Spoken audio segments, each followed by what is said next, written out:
Bonjour à tous, bonjour et bienvenue sur ma chaîne YouTube. Aujourd'hui, on va parler d'un sujet qui est très important actuellement, que ce soit en séance ou que ce soit avec les abonnés ou dans le chat, dans les chats des directs que je peux faire. Il y a beaucoup de questions qui reviennent sur ce sujet, c'est comment est-ce que je peux découvrir ma vraie nature.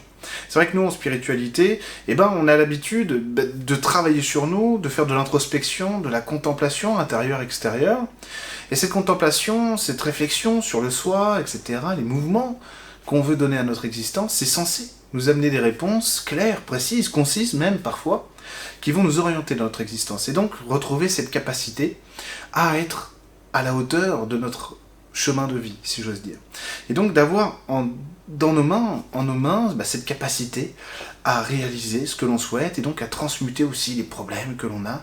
Bref, tout ça dans le but de découvrir qui on est, d'avoir une vie dans laquelle on est heureux, on est épanoui, on a quelque chose qui nous ressemble. Et c'est vrai que actuellement, il y a beaucoup de questions en ce sens parce que il y a des choix qui peuvent être très compliqués à faire, que ce soit au niveau du couple, que ce soit au niveau professionnel, même personnel. Est-ce que je déménage, où est-ce que je vais, est-ce que j'achète, est-ce que je loue, bref.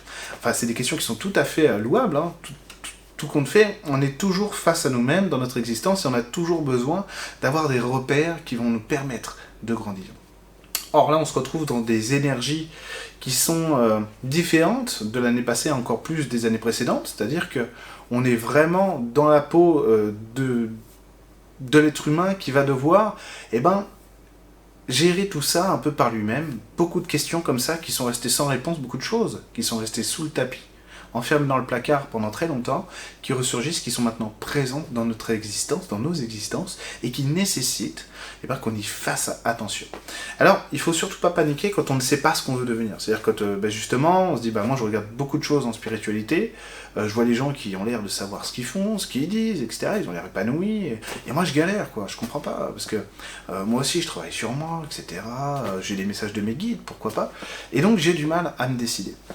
Et j'ai du mal à découvrir qui je suis vraiment. Et ça c'est parce que les cadres ne vous correspondent pas. C'est-à-dire que, par exemple, le premier cadre qui pourrait ne pas vous correspondre, ça peut être le cadre familial. C'est-à-dire que les exemples qu'on a eus, au niveau du couple, au niveau de la vie, au niveau des choix de professionnels, etc., nous, quand on fait ça, c'est-à-dire quand on s'adapte à ces cadres-là, on est en échec. Ou alors on n'est pas satisfait, on n'est pas dans un épanouissement qui nous permette de nous dire, oui, c'est clair, je suis bien dans ma vie, c'est parfait. Donc en fait, il faut se rassurer à ce moment-là et comprendre que oui, il y a un décalage, ce décalage crée de la confusion, voire même un certain silence intérieur qui ne permet pas de s'orienter comme il faut dans la vie, et donc déjà l'accepter. C'est-à-dire on va considérer que oui, c'est là, c'est normal. On me montre des choses que je croyais aimer même parfois, et finalement non, elles ne me plaisent pas, ou elles ne m'épanouissent pas comme je pensais qu'elles m'épanouiraient. Et donc accepter de prendre ce recul-là, de se dire c'est pas grave, je vais laisser ça de côté pour l'instant, parce que je peux pas faire autrement. Si je lutte, je vois que je panique, que je suis pas bien, que je m'inquiète, que je me trompe, que je me blesse aussi. Ça peut arriver. Et donc je vais prendre ce mouvement de recul et je vais prendre le temps d'y penser un peu plus.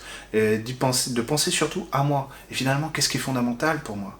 Allez, et si dans ma vie, là maintenant, sans penser aux oppositions que ça pourrait créer, aux critiques même, ou aux vagues que ça pourrait former, si j'étais vraiment libre, qu'est-ce que je ferais ? Ce serait quoi les choix ? On ne pense pas à ce qui est possible. Dire oui, mais j'ai pas les moyens, pour ça il faut du temps, il faut de l'argent, j'en ai pas. Non, on pense pas à ça. On se donne les moyens, les outils, l'espace nécessaire pour se réattribuer notre espace-temps, notre espace dans la vie. Et donc, on va se dire, ok, vraiment, si j'avais le choix, si j'avais du temps libre, etc., peut-être qu'au lieu de travailler, d'être fonctionnaire, c'est très bien d'être fonctionnaire, hein, je critique absolument pas, au contraire, si je suis fonctionnaire, moi ce que je voudrais c'est plutôt l'auto-entreprise, je me sentirais par ça, ouais, parce que là, je pourrais être libre, etc., si vraiment j'avais tous les outils entre mes mains pour choisir, allez, pas de peur, je le ferais. Vous voyez, c'est avoir ce genre de pensée, mais qu'est-ce que je veux au fond ? Et finalement, pourquoi est-ce que je vous demande de vous débarrasser un petit peu de tous ces éléments qui pourraient vous troubler dans cette réflexion ? C'est parce que l'enfant intérieur a peur. Et que s'il a peur, il ne peut pas parler. Donc en fait, il faut le rassurer, se rassurer mentalement, humainement, émotionnellement, et laisser de la place à l'enfant intérieur pour qu'il puisse délivrer son message. Et dire, mais moi j'ai toujours voulu ça. Cette intensité-là dans le couple, cette intensité-là en amitié, dans la vie, les voyages, ou pas, justement. Je voudrais être beaucoup plus sédentaire, avoir ci comme ça, etc. Et donc, quels sont mes véritables goûts? Si je laisse mon enfant intérieur s'exprimer, je retrouve le goût du jeu, dans tous les sens du terme. Je retrouve ce goût du jeu qui, du coup, va pouvoir me porter dans mes choix futurs. Et là, c'est plus facile, déjà, d'accepter de choisir, de goûter à des choses qui nous plaisent, qui sont en nous, puisque on aura l'envie qui sera revenue. On aura cette espèce d'étincelle qui revient petit à petit. Hein. Il faut être patient aussi avec soi, il faut accepter de se tolérer avec nos qualités, avec nos défauts, parfois avec nos lenteurs aussi, et éviter de regarder dans le jardin d'à côté. Comment est-ce que les autres cultivent leur propre jardin? Parce que ça, c'est le meilleur moyen de tomber dans un piège qui est très classique, c'est l'herbe est toujours plus verte ailleurs. Donc lui, il arrive à faire ça, c'est magnifique. Ah, mais moi, j'y arrive pas. Bah oui, mais lui, il a peut-être besoin de ce qu'il cultive, alors que toi, beaucoup moins. Ou alors, si tu veux aussi ça, il faut que tu penses à le cultiver à ta manière dans ta vie. Parce que vous n'êtes pas pareil, vous n'avez pas le même jardin, la même maison, la même manière d'habiter tout ça. En fait, c'est pas que tu n'y arrives pas, c'est peut-être que si tu fais un copier-coller trop fort là-dessus, il faut repenser à ce qui t'anime vraiment. Et lorsqu'on a tout oublié de soi, lorsqu'on est vraiment perdu, qu'on ne sait plus ce qu'on veut, qu'on ne sait plus qui on est, il faut toujours faire confiance à l'enfant intérieur, revenir aux fondamentaux de qui on est. Votre identité, c'est pas évaporé, hein. Elle n'a pas disparu. Vous n'êtes pas dissous dans l'humanité ou dans l'univers. C'est juste qu'il y a eu beaucoup de choses dans votre existence qui ont fait que vous avez pu, à travers des chocs, des blessures, etc., des contraintes, oublier ce qui était vraiment fondamental dans votre vie pour que cette étincelle produise un feu qui vous nourrit. Et c'est simplement vers ça, en fait, qu'il faut retourner. Essayer de visualiser un peu plus en douceur, en étant toujours tolérant. Quand on essaye d'aller mieux, quand on fait quelque chose pour soi-même, envers soi-même, on se tolère. On ne se reproche pas d'échouer, etc. Vous avez essayé. Mais essayer, c'est déjà réussir. C'est déjà une action. C'est déjà de l'expérience. C'est déjà quelque chose de plus dans votre vie. Il ne faut jamais vous reprocher de ne pas réussir à faire quelque chose. C'est le meilleur moyen de se tirer des balles dans le pied. Parce que là, votre estime de soi diminue, votre rapport à l'amour de soi diminue, et vous n'arrivez plus après à vous resituer dans l'existence. Donc ça, c'est pas bon du tout.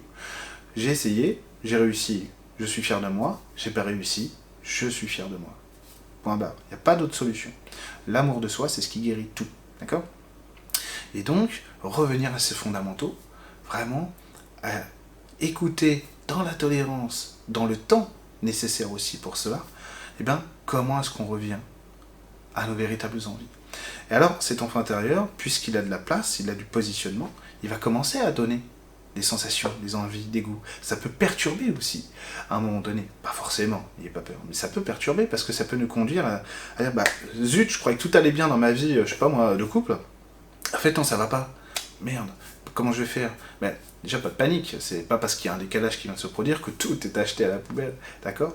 Ça se trouve, c'est juste une mise à jour. Donc on prend son temps, on observe, on ne s'emporte pas dans l'émotionnel, on revient toujours à cet état d'introspection intérieure avec l'enfant intérieur pour nous guider.